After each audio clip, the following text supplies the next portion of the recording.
What Israel is doing is non-stop campaigns of mowing the lawn, killing as many Palestinians and putting us in a place, in a corner where we can't do anything to defend ourselves. The Electronic Intifada. The Electronic Intifada. The Electronic Intifada. This is the Electronic Intifada podcast. I'm Nora Barrows-Friedman. And I'm Asa Winstanley. Welcome back to the Electronic Intifada podcast. I'm Nora Barrows-Friedman with Asa Winstanley. We're back from a short summer break, and Asa is back from a special project, which we'll talk about in due time. But today we're talking about the current situation in Gaza after Israel launched a surprise attack in early August. Over 3 days, the Israeli military killed nearly 50 Palestinians, including 17 children. Gaza's Ministry of Health reported 360 injured, including at least 151 children, 58 women, and 19 elderly persons. As people in Gaza struggle to rebuild yet again, Israel has continued its killing spree in the occupied West Bank after its ceasefire with Islamic Jihad in Gaza took effect on August 8th. The day after the ceasefire, an early morning assault by occupation forces in the old city of Nablus killed 3 Palestinians, including a child, and injured almost 70 with live ammunition. Hours later, occupation forces fatally shot another Palestinian child in Hebron. Since January, Israel has killed at least 20 children in the West Bank, according to Defense for Children International Palestine. Israel has been conducting rampant arrest raids and attacks across the West Bank. And last week, the Israeli army raided the offices of 7 Palestinian human rights organizations in the West Bank, including the 6 groups that were designated last year by the Israeli government as, quote, terrorist organizations.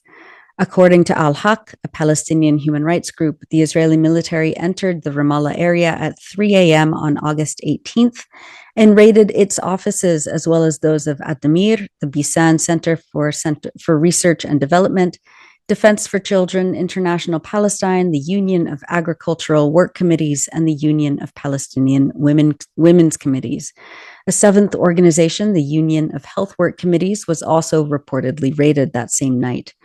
These designations have been denounced by UN experts and were rejected by 9 European Union states that fund the targeted groups for lack of evidence substantiating Israel's claims. Joining us to talk about all of this is our friend Refaat Alareer. Refaat is the editor of Gaza Writes Back, short stories from young writers in Gaza, Palestine. He teaches world literature and creative writing at the Islamic University of Gaza, and recently wrote the article, Without Consequences, Israel Will Continue to Murder Palestinians on August 7th for the Electronic Intifada. Refaat, thank you so much for joining us again on the Electronic Intifada podcast. Thank you, Nora, for having me. Thank you, Asa. We're really glad you're safe after this latest round of attacks. But let's start by having you talk about what you and your family, your young daughters, experienced earlier this month as Israel once again attacked Gaza. Tell us what it was like as a parent during those 3 days, and just this comes just a year after Israel's massacre in May 2021. I think this is what Israel is doing is non-stop campaigns of mowing the lawn, killing as many Palestinians and putting us in a place, in a corner where we can't do anything to defend ourselves and our rights. When Israel started bombing, my little Amal, about whom I wrote in the article for the Electronic Intifada, asked her mother if there is going to be another war. And it was really hard on me as a father, as a parent, a little kid, 5, 6 years old, preparing in 3 weeks to go to school, to start school. And she's asking about another war happening in her short life. And that was the spark of the article. But this is what the kids in Gaza go through every year, every 2 years maximum. Again, in between these huge, massive campaigns. Israel also never stops bombing Palestinians. So it's very traumatic. It's like a nightmare that you never wake from, a nightmare that leads to a nightmare and leads to a nightmare, like a Pandora's box. As a father, as a parent, we are helpless.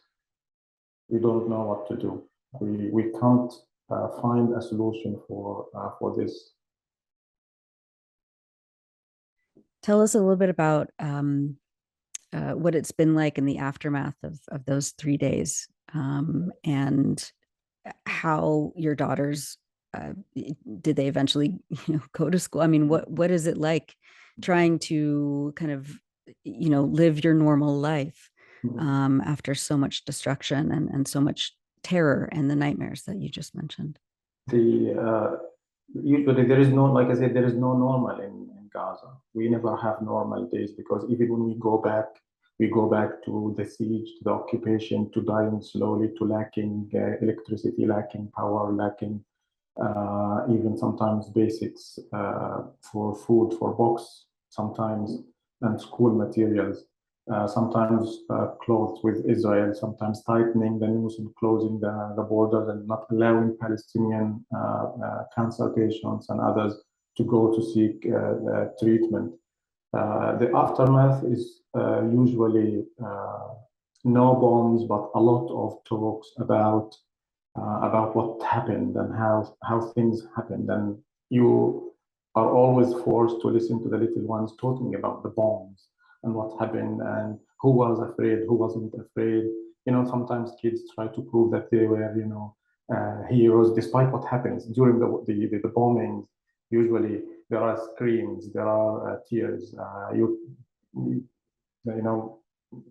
can imagine how kids react when there is a bombing nearby. After war, in the aftermath, it's usually kids talking about wars, like sometimes like politicians speaking about the missiles and the bombings, or it would usually be very devastating when they realize that a friend of them was killed, or a little one that went to nursery with them was killed, or that the family house of relatives, like what happened to my relatives last year. My in-laws' house was destroyed, and the little ones no longer had a home. And my kids, Lina and Amal, were talking about, because their mother was saying something about them losing everything, their clothes and toys, and then the little ones were saying that, telling their mom if they can give some of their clothes and some of their toys.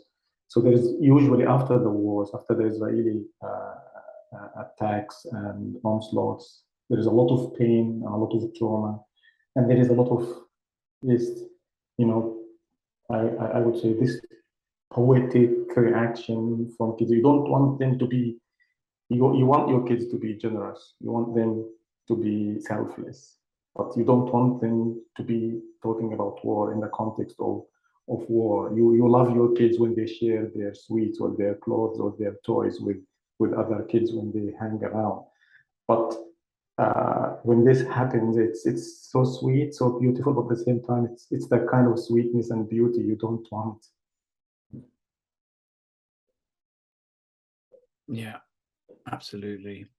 So, Refaat, you wrote in your piece that saying Palestinians have become accustomed to Israel's carnage when elections approach. Israeli leaders know the best way to win votes is to flex their muscles.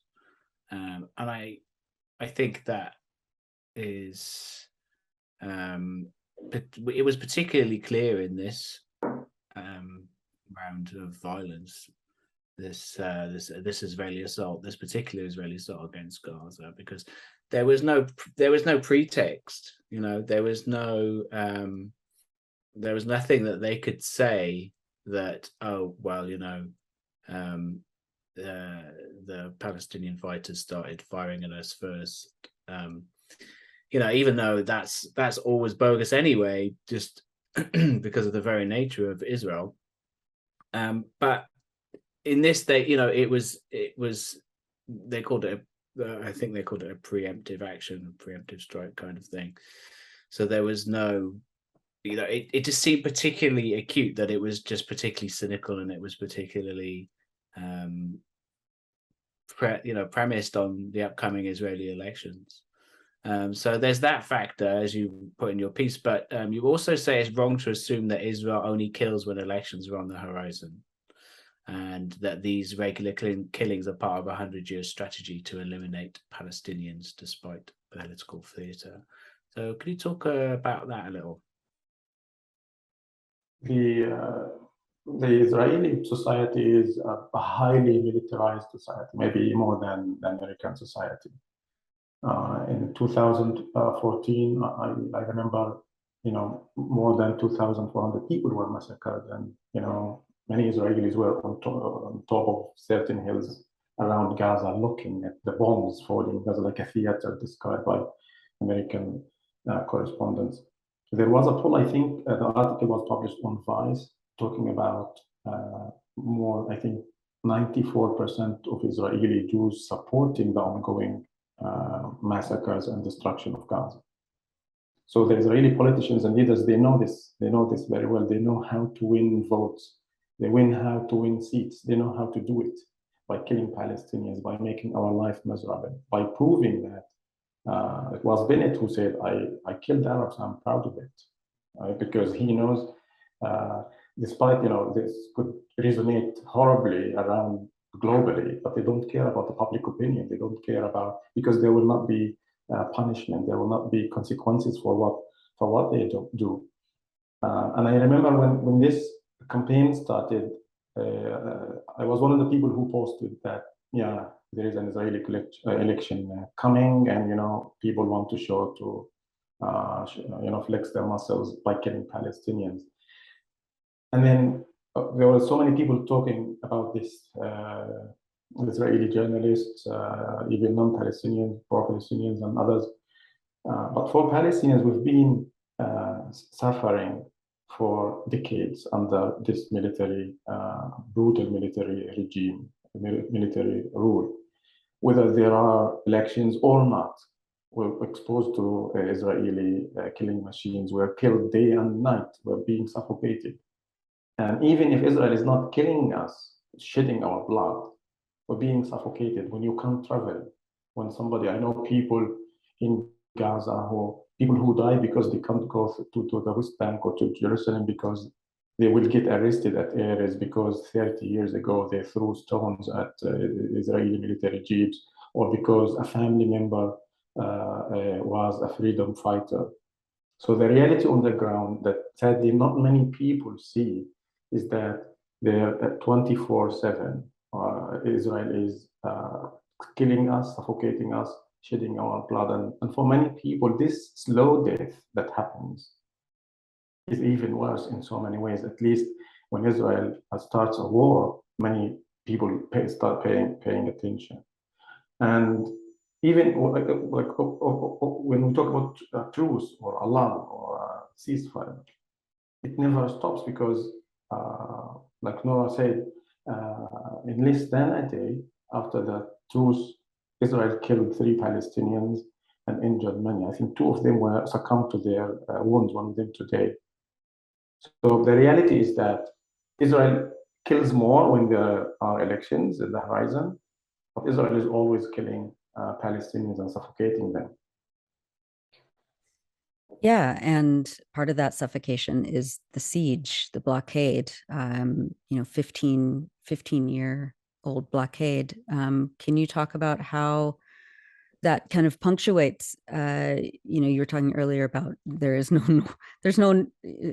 semblance of normalcy in the Gaza Strip when everything is under blockade, when there are no medications, when there are extensive barriers to freedom of movement, and imports and exports. And, it permeates every single molecule of life in Gaza. And once the bombs stop, the media leaves, and no one talks about the ongoing violence of the blockade itself. Can you talk a little bit about that and how the siege is operating now, 15, 16 years later? I usually like to talk about the siege being tightened in 2006, because there has always been a siege. When the occupation starts, when colonization starts, it besieges the people at the same time. Controls the movement, restricts the movement. People who want to travel, people who want to seek, medical treatment, who want to travel for fun, for business, for studies, etc. So we have always. I remember I was in grade. Probably I was in grade 7, and the teacher asked a question. There was a passage in the book that counts Arab countries, and there was a blank space very strange in the middle, and he said, can anybody guess what's going on here? And we didn't know. We were little kids, like I think I was in grade 6 or 7. And he said the space was the word Palestine in Arabic, and it was erased because the Israeli military controls the box that come to Gaza, what we read, even the word Palestine. And the other day I was reading about one Israeli Zionist troll. She was angry about the Palestinian Torah, I think. It's a term in Judaism, and how Zionism is like, you shouldn't use the word Palestine. And I remembered an article from Haaretz from I think 5 years ago, when an Israeli zoo was categorizing a gazelle as a Palestinian gazelle, giving it the scientific name. And there was an uproar. Many Israelis protested, like, why are you using the word? You should be sued for this. You shouldn't say Palestinian at all. So this is the state of siege. Israel wants to control, again, its people, and also wants to control us more, even the word Palestine. And I remember friends who spent in the first Intifada 6 months in prison for raising the Palestinian flag, or for having the picture of a small tiny picture of Yasser Arafat, or for sometimes wearing a t-shirt with a kufiya or something. So the siege has always been there. What to wear, what to do, what to say, where to go, where not to go. But 15 years ago, it was tightened to the extent of suffocation, when literally the Israelis were counting the calories entering Gaza. It's a little bit better now, and things improved a little bit, but it's improved because it's part of this political game. Gaza is being used as a lab. They test everything. They want to starve us, to starve Palestinians. I think that the unemployment rate reached 40-50% sometime in Gaza. They want to starve Palestinians. They want to control our movements. They want to control what we eat. We've seen reports sometimes about Israel not allowing box, not allowing chocolate sometimes. It's like, because they want to tell the world, to tell us that we are going to control you no matter what you do. And this is what we refuse as Palestinians. We reject Israeli rule. We don't want to submit to Israeli rule. And the more barbaric, the more brutal Israel grows, the more resilient and the more determined Palestinians become. And I think I mentioned this in the article. I can't remember whether I took that paragraph out. That Israel has been killing us, has been bombing us I think the paragraph was edited out. There was a paragraph about the leaders of today being the very little kids 20 years ago, seeing other people killed by Israel. And the Israeli terror, the Israeli massacres did not terrorize those people to become cowards, to give up, to say, oh my God, we can't fight back, we can't. No, they grew up to be leaders. And there is, if you follow this from a military point of view, like the more, like when Israel kills military leaders, the ones that come are more determined and more ferocious in a sense, more to fight back, to create new ways to hopefully contribute to ending Israeli occupation. Yeah, these stories about Israel even trying to ban and eradicate the word Palestine. It's really interesting about the animals as well.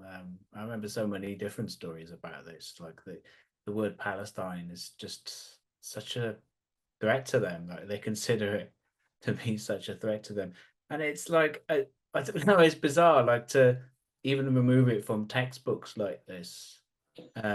This is the actions of a dictatorship, like this is actions of a cult, really. I mean, I saw this Netflix documentary. I was watching this Netflix documentary recently about a cult in America, the fundamentalist Mormons.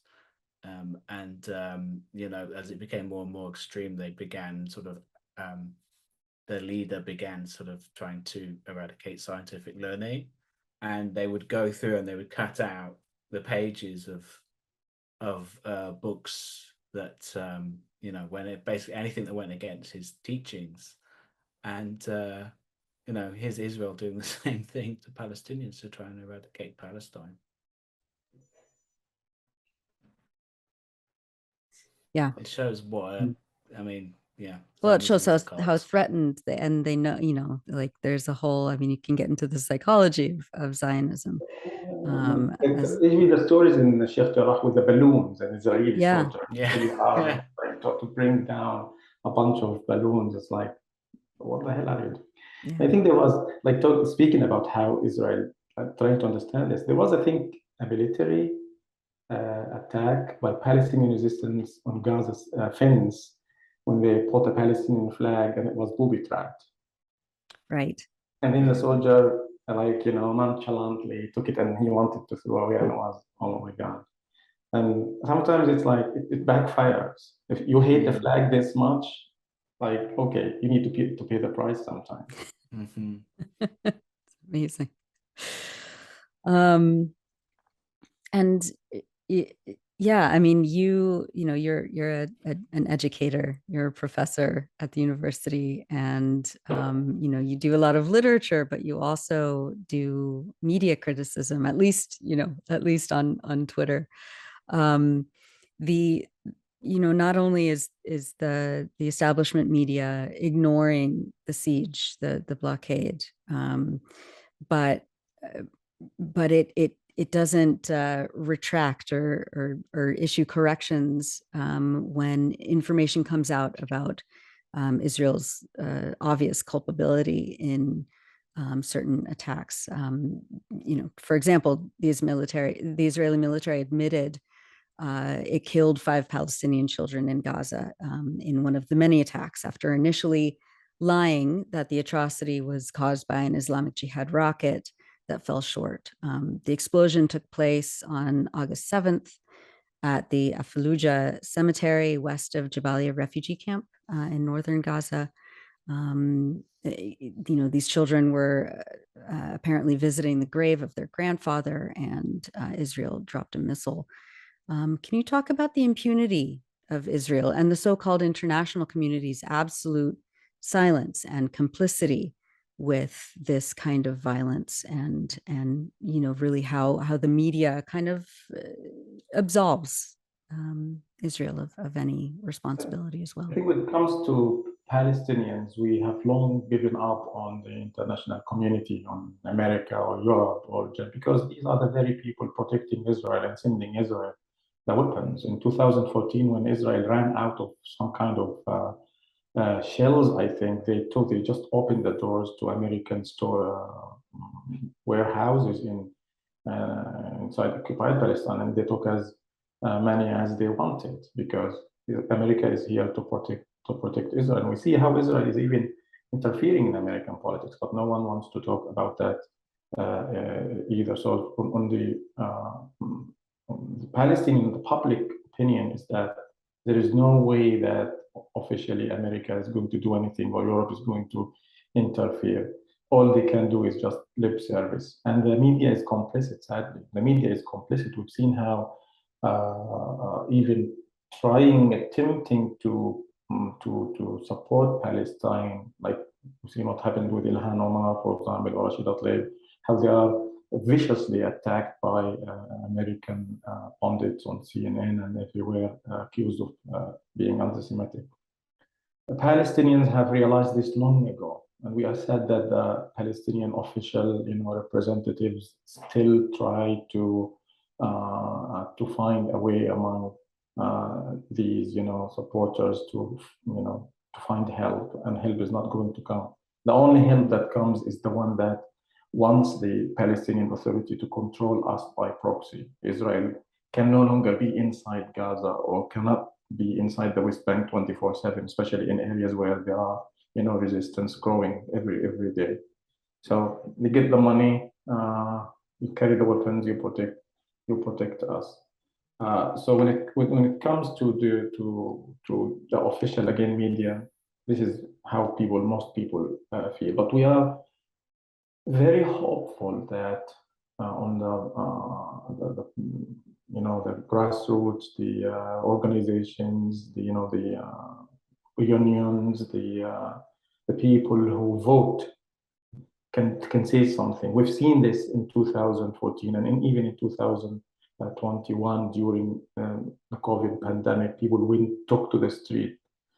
The more people take to the street, the more hope we have that this is going to impact, because this, even with politicians who go to Congress or anywhere else, they still give us, limited sometimes. But at least when people are talking about how, like when Rashid Tlaib describes Israel as apartheid, or accuses Netanyahu or the Israeli government being racist, of being brutal, being war criminals, this is good. At least people, more and more people are paying attention to this. And one of the worst things about the media, the official media, is that I think sometimes they are more more military, more anti-Palestinian than Israel itself, because Israel does this, because there will always be accountability, this limited accountability inside the colony. Israel said, no, we didn't kill these kids. And now everybody else, no, Israel didn't kill itself. Palestinians killed themselves. And then a couple of days later, they said, oops, we did it. It was, a mistake. We were going to investigate. But nobody else, not even on the personal level, like in the West, is going to be willing to say, sorry, there is a correction about something we did here. We've seen how, even in other massacres, we've seen how Israelis on social media, there are so many Israeli accounts and creating these fake organizations, Middle East intelligence, or I don't know, Palestine, Gaza news, and run by Israelis who get, I think, money from Israel. There was this guy who celebrated the attack. Was saying like Israel liquidated 5 Palestinian freedom fighters in Jabalia. And then it turned out that this is actually a massacre. 5 or 6 kids were killed, and then he deleted his tweet. And there was also a video, I'm not sure if you saw this, a video the Israeli army posted saying that we wanted to hit this house because there are missiles inside, but we didn't because there was a passerby. And a video cut, and the soldier saying, stop, abort. And then there was another Israeli official Twitter account that posted the whole video. And actually, like a moment after the video, the video posted by the first account was cut, there was another car coming to the place, and the place was hit. So it in reality, Israel fakes this, fabricates many things, and the world, many news, the media in America especially, they copy paste the Israeli press releases, the Israeli military press releases, word for word. What Israel says is usually the fact. What Palestinians say is usually doubtful, according to Palestinian sources. Palestinians say allegedly, but Palestinian Israelis report facts. This is very unprofessional. This is going to be, hopefully, the change is going to come soon, but many people should be ashamed of of doing this because this is not journalism. Exactly. Yeah, it's similar to. It makes me think of what happened with Shireen Abu Akleh because I don't know. I reached the point where I don't read all these investigations anymore because it's like, why do we need however many it was, like 7 or 8 different investigations into who killed Shireen Abu Akleh? Like there were, there were all these journalists who witnessed it, and that that it was a deliberate killing of a Palestinian journalist by Israeli soldiers. It was very clear there was no crossfire happening, there was no gun battle happening. It was a completely unprovoked killing, and yet the Western media just and the American government needs all these investigations, which then when they do happen end up the American so-called investigation ended up being inconclusive very Right. conveniently. Yeah. They say we're still waiting for more evidence to surface, or it's inconclusive, or we're waiting for Israel's further investigation on this because it can investigate itself fairly, apparently. Yeah, it's amazing. It's very frustrating. Yeah.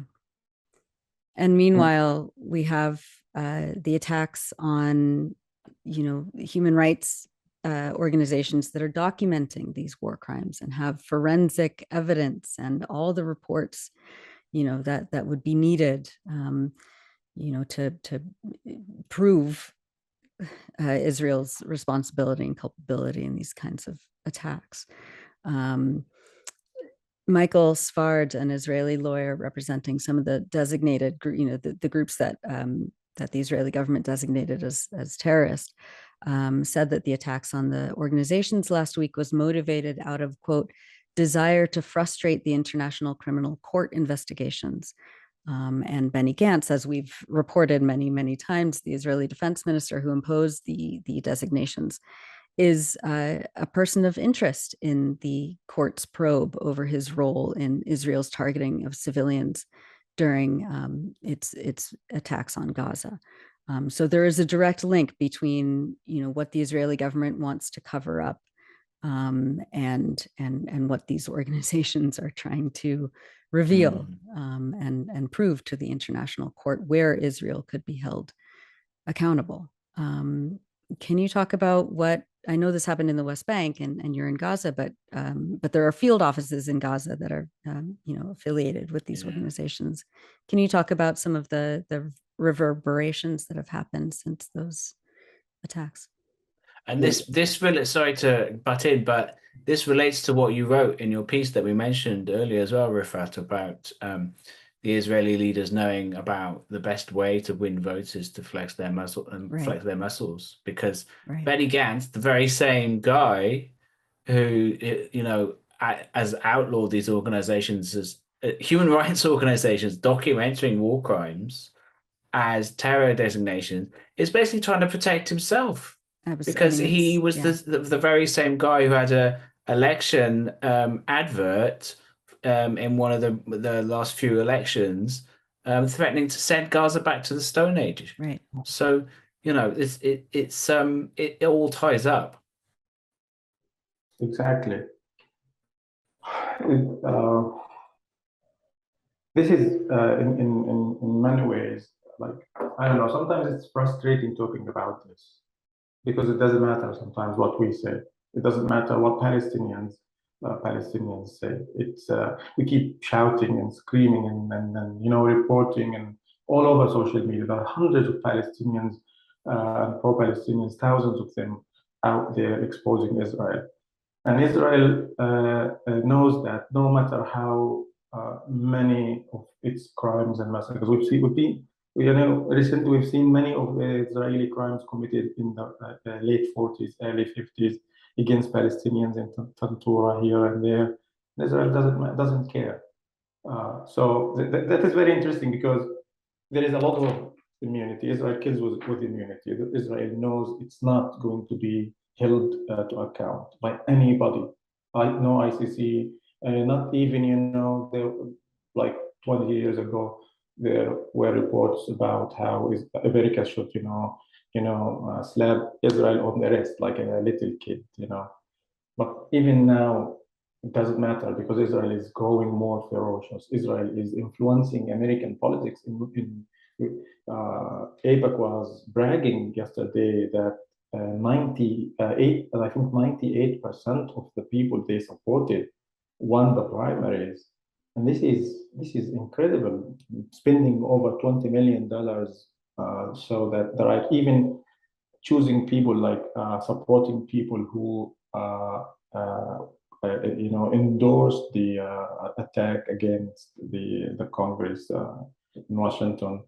After the election when Trump lost, and people who refused to verify the elections that Biden won. So people who are bad to America, but because they are good to Israel, are going to do this. In Gaza, when we talk about these organizations, it brings back what Israel was doing here when it was in Gaza. Universities, schools, organizations, all banned, all closed. You can't.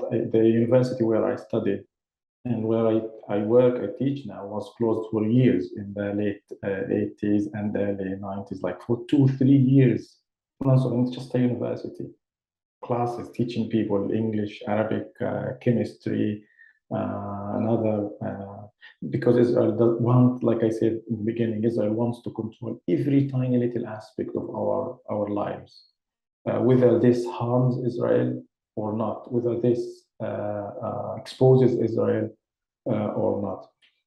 Recently, we've seen how many Israelis. I'm reading a report on, I think, on 972 magazine, the report that was published soon after the latest attacks, that says we killed a little kid, but it was within the rules. So former IDF soldiers reveal how the army authorizes strikes in Gaza, knowing civilians will be killed, so long as the number is deemed low enough. So Israel doesn't care, and Israel knows it's not going to be impacted by those organizations documenting and reporting and exposing its war crimes and massacres. Never. It could impact, they reach out to people who are on the fence, who don't know what Israel is doing. But Israel doesn't care about those people because, in a way, they have, usually the Biden's ear or Trump's ear influencing him. Sometimes there were reports about Trump okaying annexing the West Bank to Netanyahu just a couple of weeks ago. So the impact Israel has and the immunity Israel has makes these attacks against these organizations or puts these attacks in the context that Israel has always been doing, controlling us, controlling our lives, controlling. Because when you close these organizations, you also look at how many jobs you're going to lose when the people lose funds. I know some of the branches these organizations have, they employ like hundreds of people sometimes. Like Israel again does when it attacks Gaza. Why would Israel bomb a high-rise building that has 50 small businesses? 50 small businesses that employ, hundreds of people with thousands of family members. So it comes in this context. Israel doesn't care about what these people, what these organizations do, because very now we have Israeli organizations, again, which Israel tries to ban and boycott, like Beit Salem and others. Despite the little work they do to us Palestinians, we don't think they're doing enough to bring Israeli leaders to account. So when the very same thing the Palestinians are saying and doing and documenting and exposing is being documented and exposed by Israeli organizations, it means no matter how many organizations Israel closes, the truth is going to come out because of the social media, because of the videos, because of the citizen journalists reporting 24/7. So why close these organizations? Because Israel wants to be the boss. Israel wants to control our lives.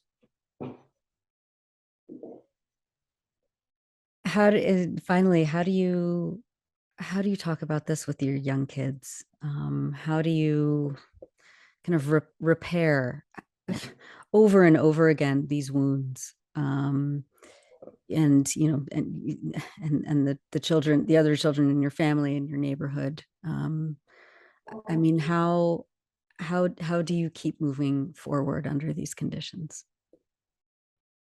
I don't know if we try even to move from these attacks, but you can't escape them. They are unescapable. They are all over the place.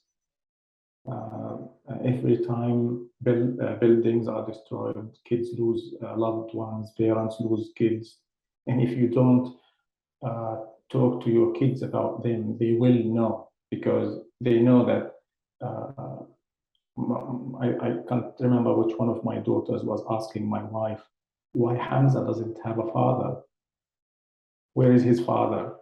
And then how are you going to tell her that Israel killed him in 2014? And what does it mean? What does it mean? How are you going to word this? And then sometimes you, like I just said, you listen to the kids talking to each other, talking about somebody's father being killed by Israel killing this person or killing that person. It's the most difficult thing is trying to go on in life, lead a normal life, knowing, like, sometimes what happened is something that happened. It's in the past. It's never in the past, of course, but knowing pretty well that this is going to happen soon. And sometimes you could predict it, but this time it was, like Israel said, it's preemptive, because some Palestinian was thinking of one day trying maybe to harm Israel. Everybody in Gaza wants to harm Israel, the occupation. We all want so, because we want an end to the Israeli occupation. Is this harming anybody working for Palestine, anybody supporting Palestine, doing activism for Palestine, is very quickly accused of being anti-Semitic, even a Nazi, even every horrible thing. So what I'm saying is that, again, many people spoke about this and wrote about this. There is no post-war trauma in Gaza, because the war never ends and the trauma never ends. And again, we have to go through this very difficult mission of trying to make the kids understand. Sometimes we do, sometimes we succeed, sometimes we fail. And in the article I said, because the lies are no longer believed by the kids, they grow up and they listen to older kids talking about missiles and wars and assassinations and killings. And then you have to go through it every couple of years, sometimes every year. I think I can't find the word to describe this feeling. And there is also, when we talk about the kids, there's also the adults, the kids, your children who are now 15 or 16 or 17. It's also very difficult. Those who were born, for example, I have two kids who finished high school, and they went through like 5 wars now, 4 wars. And in many occasions, they lost friends, they lost family members, they lost cousins and relatives. Sometimes you don't just want to talk about it because nothing makes sense, because you know it's going to happen again. But we keep hoping. There is always this thing about Palestinians in Gaza. We keep hoping, we keep believing in the fact that no occupation will live forever. No colonial project like Israel will remain forever. Look what happened to the British Empire. Look what happened to many other occupations around the world. If it's not in our lifetimes, hopefully it will be in the lifetimes of our kids. But there is one thing that is very certain: we can't remain silent. We know Israel is so powerful. We know Israel has all it wants to control and to impose its horrible military rule on us.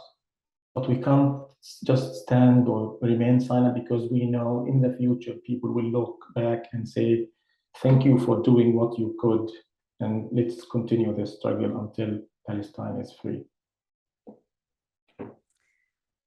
That's Refaat Alareer. He is an educator and a writer in Gaza. His Twitter is at iTranslate123. And his most recent article on the Electronic Intifada is Without Consequences, Israel Will Continue to Murder Palestinians. We'll have a link to that and to your work on the blog post that accompanies this episode. Refaat, as always, thank you so much for what you do and for being a contributor to the EI and for being with us today on the Electronic Intifada podcast. Thank you very much, Noah, and thank you, Asa. Thanks so much. Thanks for watching this video. Please subscribe to our YouTube channel, hit like, leave a comment. These engagements help us with the YouTube algorithm and it helps us to get around Silicon Valley censorship as much as possible. It does make a difference. You can also support our journalism by going to electronicintifada.net and clicking on donate now. Thank you.